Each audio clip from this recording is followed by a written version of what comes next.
కానీ ఒక వారం తర్వాత ఏడ్చాను, గుండె పెట్టి ఏడ్చాను. నా తండ్రి వచ్చి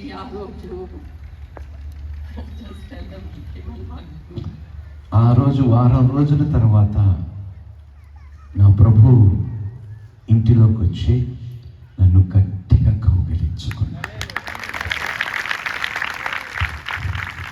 అలాగా ఎవ్వరూ అలాగా చేయలేరు కూడా.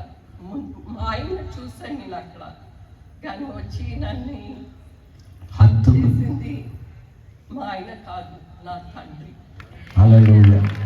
ఆ రోజు ఆయన నాకు ధైర్యం ఇచ్చాడు, నువ్వు ఒంటరి దానివి కాదు, నేను తోడు కాదు.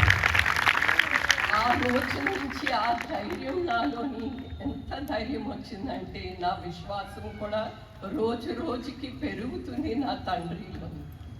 ఆయనకి అదే నేను స్తోత్రం, రోజుకి స్తోత్రం చెప్తాను. తండ్రి నువ్వు ఉంటే నాకు చాలయ్యా.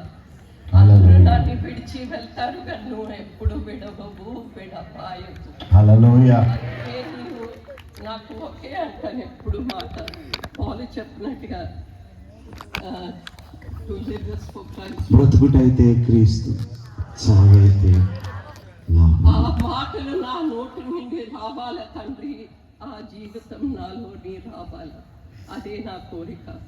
అండ్ ప్రతి ఆడదానికి ఒకటే మాట ప్రతి సహోదరికి అదే, మనం ఎప్పుడూ ఒంటరి వారు కాదు. ఆడవాళ్ళు మిమ్మల్ని మీరు తక్కువ అంచనా వెయ్యొద్దండి. మనము ఎవరికంటే తక్కువ కాదు. మనము ఆయన స్వరూపములో, ఆయన రూపములో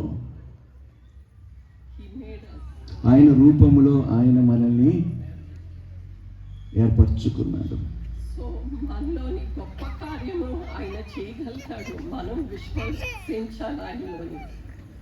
ప్రతి ఆడది కూడా పెద్ద కార్యము కూడా చేయొచ్చు. హల్లెలూయా. మీ స్త్రీలు తక్కువ వారు కారు.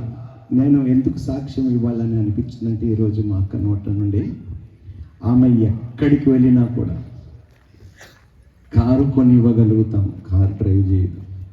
ఇప్పుడు కూడా బైక్ మీద తిరుగుతుంది. కూరగాయలు కొనుక్కోవటానికి వెళుతుంది, అక్కడ సువార్త చేస్తుంది. క్యాబ్ బుక్ చేస్తుంది, డ్రైవర్కి సువార్త ప్రకటిస్తుంది. పని మనిషి ఇంటికి వస్తే పని మనిషితో సువార్త ప్రకటిస్తుంది. దేవుడు